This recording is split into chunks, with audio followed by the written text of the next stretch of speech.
జెండా చూశారు కదా.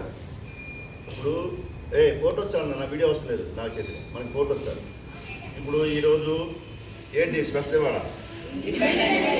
ఇండిపెండెన్స్ డే అంటే ఏంటి? స్వాతంత్ర దినోత్సవం. మరి జనవరి 26 ఏమంటారు? గణతంత్ర దినోత్సవం. మనకి స్వాతంత్రం వచ్చిన రోజు. కాబట్టి మనకి స్వాతంత్రం ఉంది కదా అని ఎంతవరకు నీ చెయ్యి ఎంతవరకు ఊపుతావు?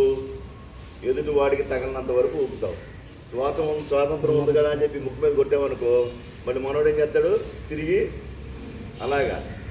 కాబట్టి ఎదుటి వాడికి ఇబ్బంది కలగ ఎవరెవరు ప్రయాసపడ్డారు ఏంటి ఇవన్నీ. సరే, మేడం గారు క్లుప్తంగా స్వాతంత్రం గురించి. భారతదేశాల నుంచి దాస్య శృంఖలాలు అంటే పై దేశాల నుంచి మన దేశానికి వచ్చి వర్తకం చేసుకోకుండా మన భూభాగాలు ఆక్రమించి మన పరిపాలించి మన దేశంలో ఉన్న రాజులు మనలో మనకి చిచ్చులు పెట్టి తమ స్వార్థ ప్రయోజనాల కోసం మనందరినీ కూడా ఎంతో కట్టుబాటుగా చేసిన తెల్లవాళ్ల నుంచి విముక్తి పొందిన దినంగా ఈరోజు మనందరం కూడా స్వాతంత్ర దినోత్సవం జరుపుకుంటున్నాం.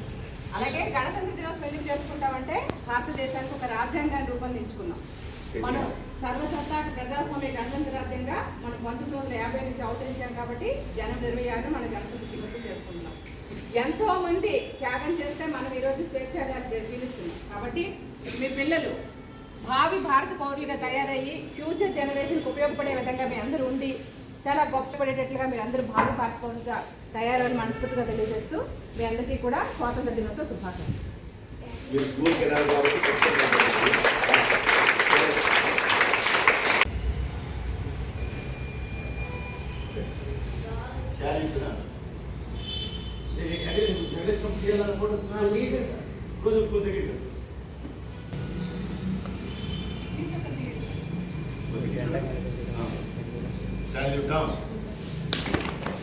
అంటే జెండాకి మనం అమ్మా, జెండాని మనం కింద పడేసి తప్పకూడదు.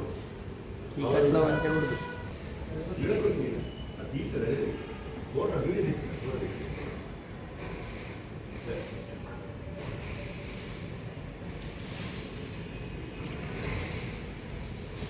బాగా వేశారు. ఇందులో ఫస్ట్ సెకండ్ థర్డ్ అని తీయకుండా 9 మందిని మాత్రమే తీసాము. ఎవరు బాగా చేశారో వాళ్ళందరికీ కూడా పేర్లు తీశాను. ఒకసారి ఆ 9 మందికి కూడా అన్నయ్య అనౌన్స్ చేస్తాడు. క్లాస్ కొడుతుండండి.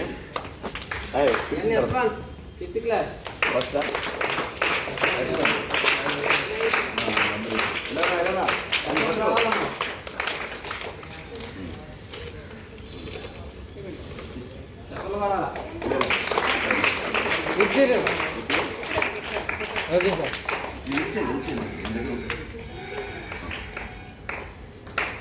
సారీ చూపిస్తాం. ఓకే, నెక్స్ట్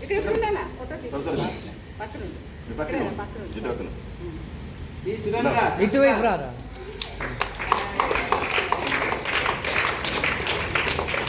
సరే, నలుగురు వెళ్ళిపోండి. మేడం గారు అని పంత పాడారు. ఓకే, నెక్స్ట్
కానీ వెళ్ళి అయిపోయిన తర్వాత అటు ఇటు తిరగండి.